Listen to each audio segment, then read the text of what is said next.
अंतरस्रावी ग्रंथि से जोड़ रहे हैं। अंतरस्रावी ग्रंथि हार्मोन्स के बारे में आप लोग को हमने बताया है क्लास में, नहीं? नहीं सर, पूरा और नहीं बताए थे सर, पूरा नहीं बता पाए थे। अभी नहीं बताया ना, आज सुनिए ठीक से।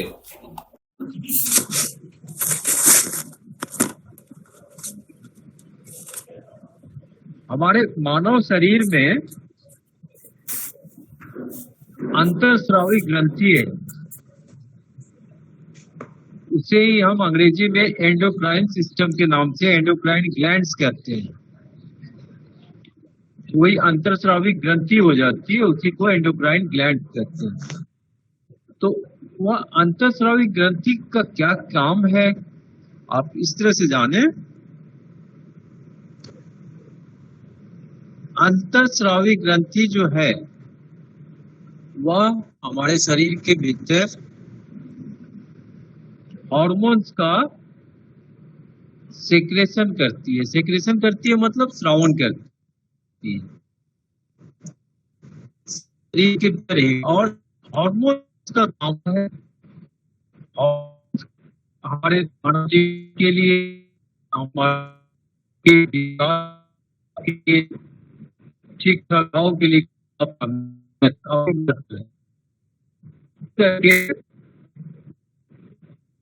हम आवाज कट रही है सर। सर बिल्कुल नहीं आ रही है। ठीक जाएगी।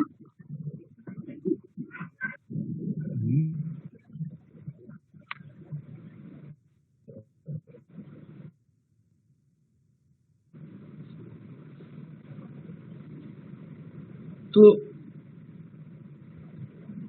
जब तक हमारी विकास की अवस्था होती है, आवाज जा रही है?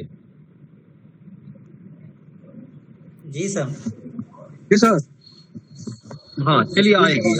हाँ ध्यान से रहिए, जाएगी आवाज। तो जब तक हमारी विकास की अवस्था है, तो हम लोग देखते हैं कि हम सबकी जो विकास की अवस्था यूजुअली हमारे भारतवर्ष में देखा गया 18 वर्ष के आसपास तक हम लोग का शरीर का विकास जो होता है 18 to 20 तक चला जाता है। उसमें लड़कियां शुरू हो जाती है, जल्दी उनका विकास हो जाता है। फिर वहां पर जब तक हमारी विकास की अवस्था है हमारे मानव शरीर की, वहां पर हमारे हार्मोन्स का हमारे विकास में काफी महत्वपूर्ण योगदान है। और यह जो हार्मोन्स कैसे काम करती है शरीर के अंदर, इसको सीखिए, देखिए, समझिए ठीक से। हार्मोन्स जो भी बहुत सारे हार्मोन्स है हमारे शरीर के अंदर स्रावित होती है, बहुत ही माइनर, छोटी कम मात्रा में, लेकिन उसका काफी महत्वपूर्ण योगदान है। तो वह हार्मोन्स जो है हमारे रक्त में मिल करके हमारे जिस अंग को जिस हार्मोन्स की जरूरत होती है वह दे देती है।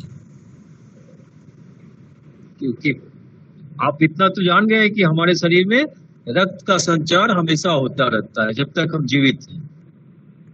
और शरीर में सबके सभी अंग को, मस्तिष्क से लेकर के पैर तक, जितने भी आंख, नाक, मुंह, हृदय या गला, जो भी बहुत सारे हाथ पैर हैं, सभी को हमारा हृदय जो है शुद्ध रक्त देता रहता है।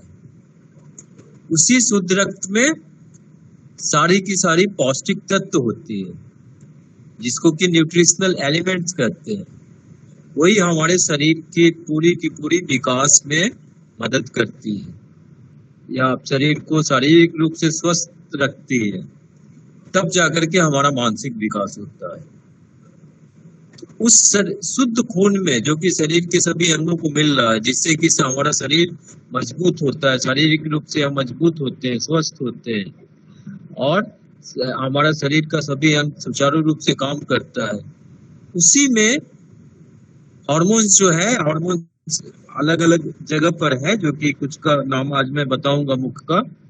वहां से हार्मोन्स का श्रावण होकर के वह रक्त में मिल जाती है। वही रक्त का जहाँ से हृदय देती है, सप्लाई करती है सभी अंग को, उसी के माध्यम से, रक्त के माध्यम से उस अंग को मिल जाती है, जिससे कि वह अंग प्रभावित होता है और सुचारू रूप से काम करता है। उसकी वर्किंग एफिशिएंसी बढ़ जाती है, माने कार्य करने की क्षमता बढ़ जाती है। जैसे शुरू हम कर रहे हैं यहाँ से, आपके मस्तिष्क से। हमारे मस्तिष्क माथे में, ब्रेन यहाँ जाइए, यहाँ पर भीतर में दो ग्रंथि काफी महत्वपूर्ण है, बहुत छोटी है। एक तो मटर के आकार की है, मटर की शेप की है। एक का नाम है पिनियल ग्रंथि, पिनियल ग्लैंड्स जिसको कहते हैं, और एक का नाम है पिट्यूटरी ग्रंथि। दोनों आकार में काफी छोटी है मस्तिष्क के अंदर, लेकिन दोनों से जो हार्मोन्स निकलता है ना, वह काफी मायने की है, उसकी काफी कीमत है, बेशकीमती है। एक जो पिनियल ग्लैंड्स है, पिनियल ग्रंथि, ग्लैंड्स माने ग्रंथि, वहां से जो हार्मोन्स निकलता है, श्रावण होता है, सेक्रेशन होता है, उसका नाम जानते हैं आप लोग? कोई बताइए, नहीं तो हम तो बताने के लिए हैं ही। क्या सर? क्या सर? पिनियल ग्रंथि है हमारी, पिनियल ग्लैंड्स है, उससे कौन सी हार्मोन्स निकलती है? Oxytocin sir, melatonin sir, oxytocin, melatonin, oxytocin उससे निकलता है, पिट्यूटरी से सर, पिट्यूटरी से। मेलाटोनिन। हाँ, और मेलाटोनिन निकलता है आपके पिनियल। ठीक है, मेलाटोनिन हार्मोन महत्व की है इसको, और वह हमारी पिनियल ग्रंथि से निकलती है, श्रावण होता है। और मेलाटोनिन हार्मोन का काम क्या है, वह किस तरह से हमारे शरीर को फायदा पहुंचाती है, योगदान करती है, बताइए कोई। स्लीप वेक साइकिल को मेंटेन करता है सर, नींद Very आने good, के लिए ज्यादा very फायदेमंद good, होता है। हाँ, वेरी नाइस। स्लीप साइकिल, हमारी जो नींद उससे हमें अच्छी आती है।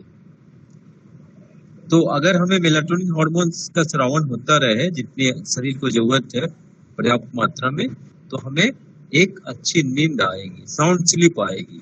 और इसी साउंड स्लीप पर ही हमारा पूरा का पूरा स्वास्थ्य निर्भर करता है। इसीलिए रात को जब हम खाना खाने के बाद सोते हैं, तो अगर साउंड स्लीप ले लेते हैं 6 to 8 आवर्स जो कि बना हुआ है, बच्चों को और ज्यादा सोना चाहिए। जो और छोटे बच्चे होते हैं वो 8 से 16 घंटा तक सोते हैं, 18 घंटा तक सोते हैं, ऐसी सलाह दी जाती है, क्योंकि उस समय उनका विकास का अवस्था होता है। उसी स्लीपिंग स्टेज में जितना रहेंगे बच्चे, चिल्ड्रेन, उतना ही ज्यादा अच्छा उनका शारीरिक विकास होता है। अब हम लोग एडल्ट हो गए हैं, तो हम लोग के लिए अगर 6 to 8 आवर्स भी अगर स्लीप अच्छी हो जाती है, अच्छी नींद आ जाती है, उसी में हमारा शरीर जो है काफी एक तरह से फिर से अपनी पुनर्शक्ति को प्राप्त कर लेता है, और थका भी रहता है तो बाद में उसको री एनर्जेटिक फील करता है।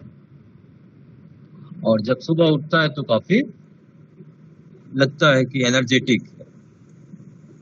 तो उसमें आपका मेलाटोनिन हार्मोन्स का काफी बड़ा योगदान है। तो इस तरह से जानिएगा कि मेलाटोनिन हार्मोन का अगर हमारे शरीर के अंदर अच्छा स्रावन होता रहता है तो हमें अच्छी नींद आती है, साउंड स्लीप आती है।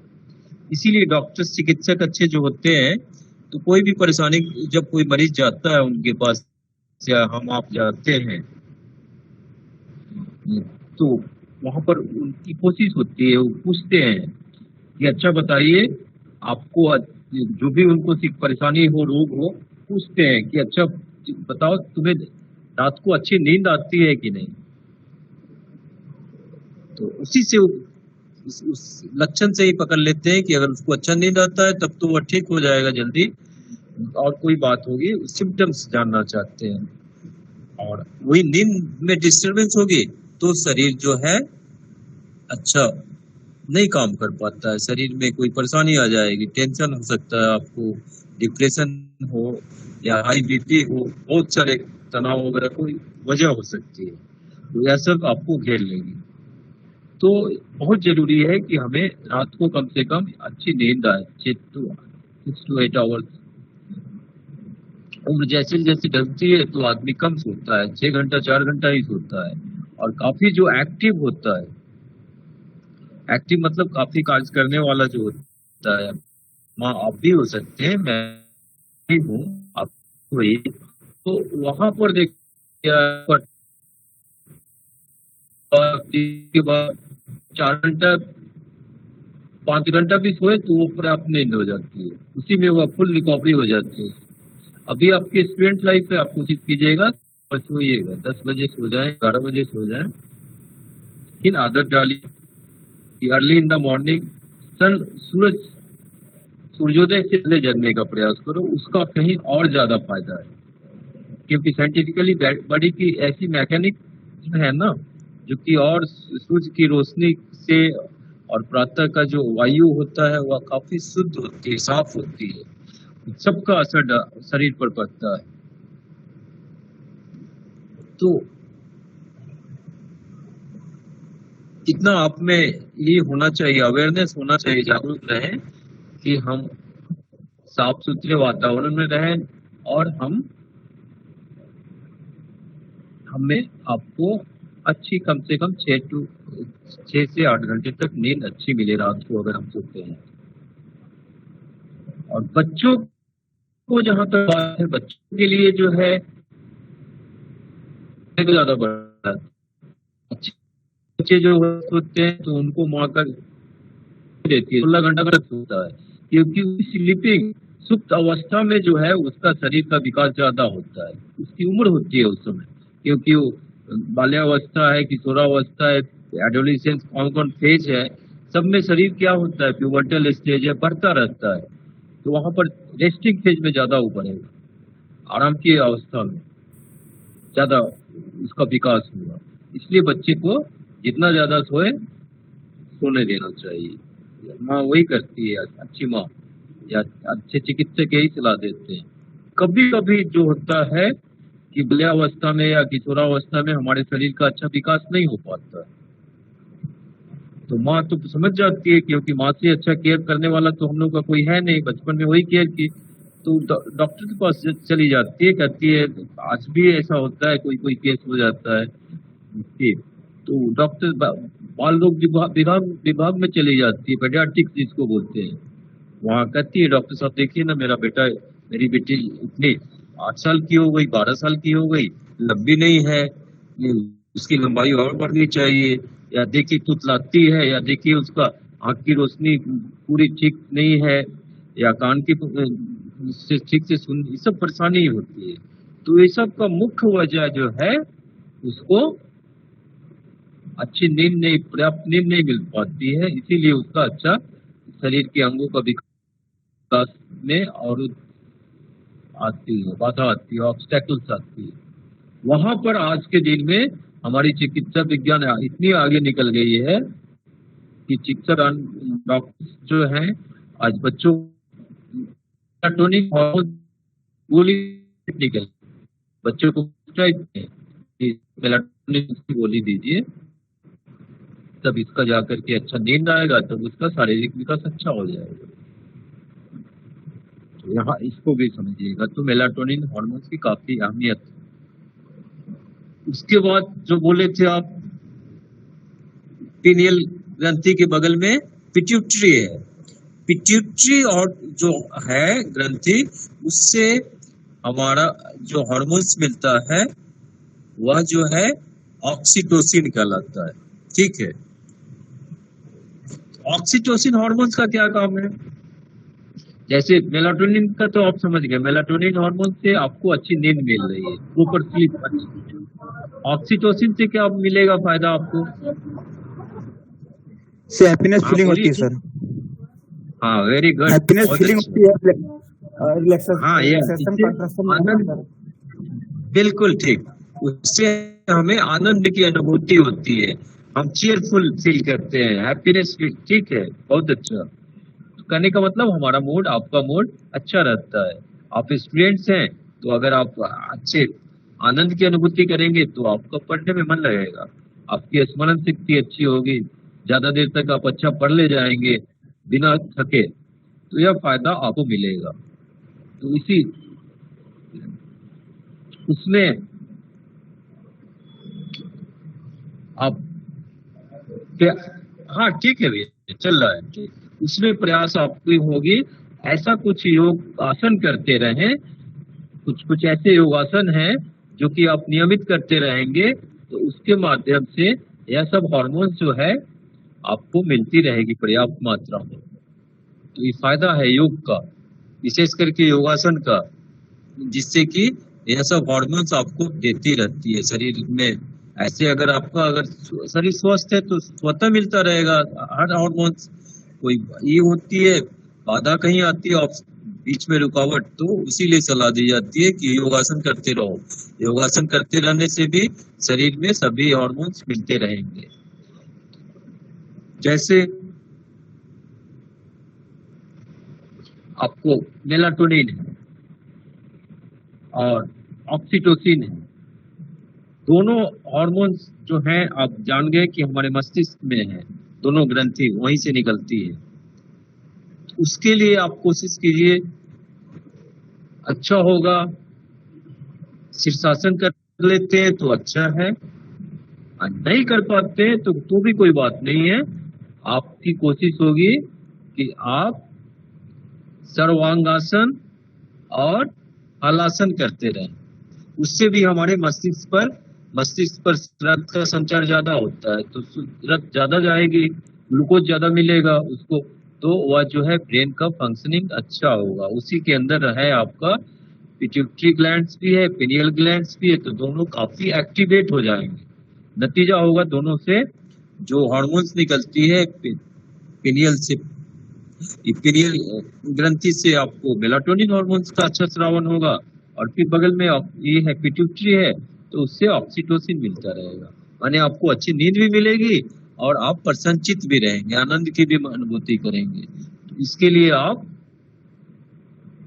हलासन सर्वांगासन नियमित करते रहेंगे। यह आसान भी है।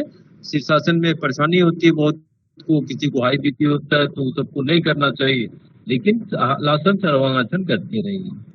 हलासन सर्वांगासन हम कर दे रहे हैं, आप सब जानते हो, साथ में करोगे।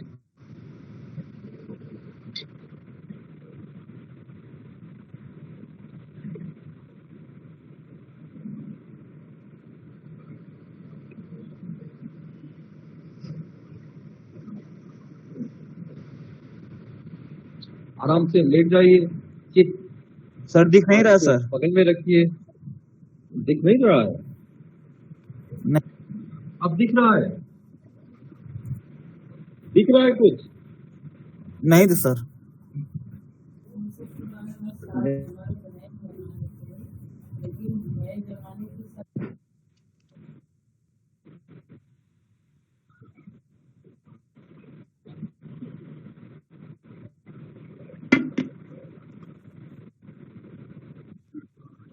चलिए देखिए, जितना कुछ तो दिखलाई देगा, ठीक है ना? कुछ पार्ट्स दिखलाई देंगे आपको।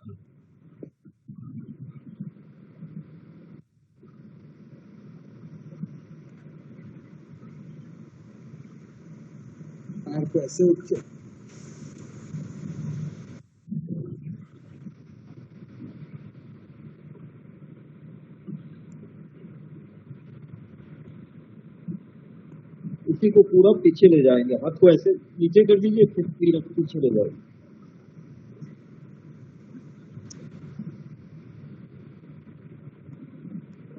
फिर धीरे धीरे बैकवर्ड आएगा। दिखाई दिया? कुछ तो दिखाई दिया। हाँ गुरुजी देख लिए। हाँ देख, उसको समझिए, क्योंकि ऑनलाइन है ना, हर चीज क्या किया जाए, सामने सामने होंगे तो कर दिया जाएगा, उसको जान जाएंगे आप। और ये सब आपको सवेरे जो क्लास लेते होंगे राधे श्याम सर, और अच्छा करते हैं, उनसे ज्यादा सीखिए। तो यह हुआ हलासन और सर्वांगासन, उसको मिला करके करते रहिए, तो उससे भी फायदा मिलेगा। आपके मस्तिष्क में रक्त का संचार ज्यादा होता है, उसको कीजिएगा, नियमित आदत डालिए 2 बार 3 बार करने की, तो इससे आपको मेलाटोनिन और ऑक्सीटोसिन हार्मोन्स मिलती रहेगी, इसका फायदा आपको मिलेगा। और एक चीज हमेशा याद रखिएगा कि जब भी योगासन आप कर रहे हैं तो आपको सिखला दिया है मैंने, फिर से समझ लीजिए अच्छी तरह से सभी लोग कि वैज्ञानिक विधि से ठीक होने के लिए, साइंटिफिकली ठीक से आसन का होना वह भी जरूरी है, जिससे कि आपके बॉडी में, शरीर में किसी तरह का चोट या खिंचाव वगैरह, मसल पुल वगैरह का डर ना रहे।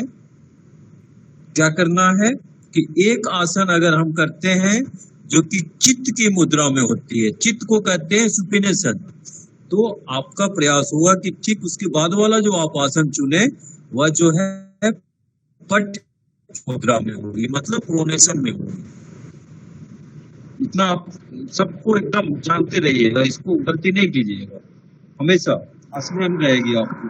तो चित्त में आप ऐसे हैं, चित्त है आप, ठीक है, शवासन में भी है तो चित्त ही है, ठीक है, और हलासन भी किया तो चित्त में ही किया था, और सर्वांगासन भी किया था तो चित्त में ही किया था। अब कोई ऐसा कर लीजिए जो कि आप पट हो जाए, पट में आप ऐसे हो जाएंगे, और क्या इसमें जगह क्या है, आराम से भुजंगासन हो जाएगा। भुजंगासन कर लीजिए। हाँ, वेरी गुड, इसके तुरंत बाद भुजंगासन कर लीजिए, बहुत सुंदर, भुजंगासन करिए।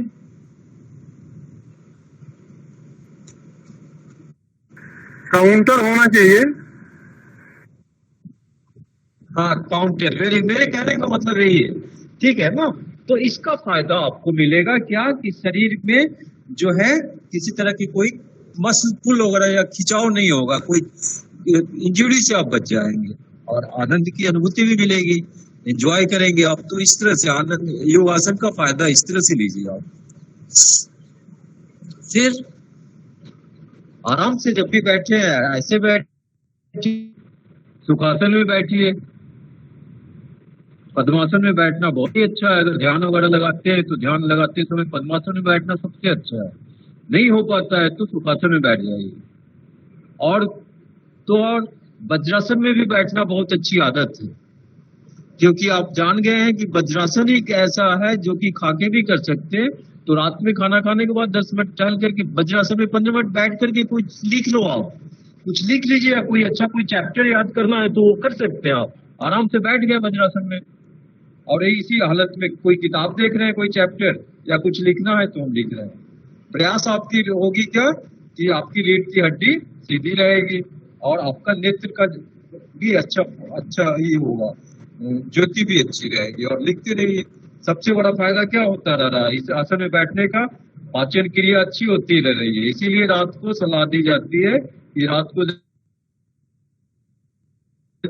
तो 10-5 मिनट घर में ही इधर उधर आंगन में टहल ले, फिर आकर के इसी वज्रासन में बिछावन पर ही बैठ जाइए। कुछ कोई चैप्टर, कोई अध्याय, कोई इंपॉर्टेंट चीज देखना है तो उसको, किताब को खोल लिया, कॉपी को, उसको लिख रहे हैं, चाहे पढ़ रहे हैं, सीधा 15 मिनट तक ऐसा कर सकते हैं। 15 मिनट तक वज्रासन में बैठिए, फिर अपने आप को आराम से सुखासन में बैठ के फिर थोड़ा टहल लीजिए, उसके बाद 10 मिनट के बाद सो जाओ। तो उस समय वज्रासन करने का सबसे बड़ा फायदा हुआ, आपकी पाचन क्रिया अच्छी हो रही है। रात को सोएंगे तो डाइजेशन अच्छा होगा। और कोशिश कीजिएगा रात को खाना खाने के बाद या रात को जब खाना खाएं तो या तो उसमें कुछ दूध का बना हुआ चीज मिले, क्योंकि हम योग कर्मयोगी आप हैं, योग के बहाने कर्मयोगी होकर के कुछ सीख रहे हैं, कर्मयोगी बनना चाह रहे हैं छात्र जीवन में, तो वहां पर सात्विक भोजन आप ले रहे हैं योग अपना करके, प्रयास कीजिएगा दूध का बना कुछ मिले तो बहुत ही उत्तम है। क्योंकि इसकी साइंटिफिकली जो वैल्यू है मैं बता दे रहा हूँ। दूध से निर्मित कोई भी चीज, जैसे खीर है, सेवई है, आजकल त्योहार ही त्योहार आपके पास है, देख रहे हैं हम लोग के हिंदू धर्म में बहुत सारे हैं। उसी बहाने रात को कुछ खीर बना दिया, कभी घर में मम्मी ने, चाहे आपके घर परिवार ने कभी सेवई बना दिया या दूध साथ बना कुछ और खा लिया, तो वह जो है बहुत फायदेमंद होगी आपके शरीर के लिए, शरीर को अच्छा पचाएगा भी और पौष्टिक भी है। और तो आप जानते हैं कि दूध में प्रोटीन मिलती है, तो प्रोटीन का काम क्या होता है, शरीर का अच्छा विकास करता है, शरीर की अच्छी रिपेयर करता है। तो रिपेयर मतलब कोई कमी होती है तो उसको ठीक से मरम्मत ठीक कर लेता है। तो यह फायदा आपको मिलता रहेगा, नतीजा होगा आप लाइफ लॉन्ग यंग नजर आएंगे। कहने का मतलब आपको आदत ऐसी रखनी है कि भोजन में आपको कुछ प्रोटीनियस डाइट मिलता रहे। तो आप जानते हैं कि प्रोटीन जो है हमें या तो दाल से मिलती है या दूध दही या दूध से बनी हुई कोई भी चीज खाते हैं उसमें प्रोटीन है, अच्छी प्रोटीन है। लाइक उसको कटोरा में कुछ खाएंगे खाने के साथ में, ऐसा आपका मिश्रण होना चाहिए और बहुत अच्छा होगा। अगर आप अच्छे हैं तो रात को सोते समय गाय का दूध तो उत्तम है ही, भैंस का दूध भी मिले तो जो भी आधा गिलास 1 गिलास सोते समय जरूर पिया करो, गर्म दूध हल्का ठंडा करके, उससे नींद अच्छी आती है। समझ गए आप, आजमा के देखिएगा। रात को खाना खा के थोड़ा सा आधा गिलास या थोड़ा दूध पी लिया ना कटोरा में, तो उसके बाद फिर थोड़ी देर बाद सो, तो वह अच्छा डाइजेशन भी करता है और शरीर को क्या मिलता है, प्रोटीन भी अच्छा देता है जो कि आपके शरीर को अच्छा डेवलप भी रखेगा और रिपेयर भी करता रहेगा। इसीलिए मरीज वगैरह को भी सलाह दी जाती है कि दूध थोड़ा पिया करो, डॉक्टर सलाह देते हैं, खास करके इसको जब कोई अंग घायल हो जाता है, कट जाता है वहां पर, तो उसकी रिपेयर भी जल्दी कर देता है। तो आप इस तरह से आदत बना लीजिएगा, ठीक है। गुरुजी, दिन के मुकाबले रात को कितना खाना चाहिए? कोई तो कहता है कि रात को बहुत कम खाना चाहिए दिन के मुकाबले। मान लीजिए अगर दिन में आप युवा हैं, 25-30 के हैं, तो अगर आप जो भोजन लेते हैं उसकी वैल्यू अगर मान लीजिए 2500 किलो कैलोरी है या 3000 कैलोरी वैल्यू की है, तो वह जो होगी रात वाली, मेरे भी समझ से कोशिश कीजिएगा थोड़ा कम कर दीजिएगा, 2000 के आसपास ले जाइएगा। या 3000 किलो कैलोरी की भोजन करते हैं दिन में,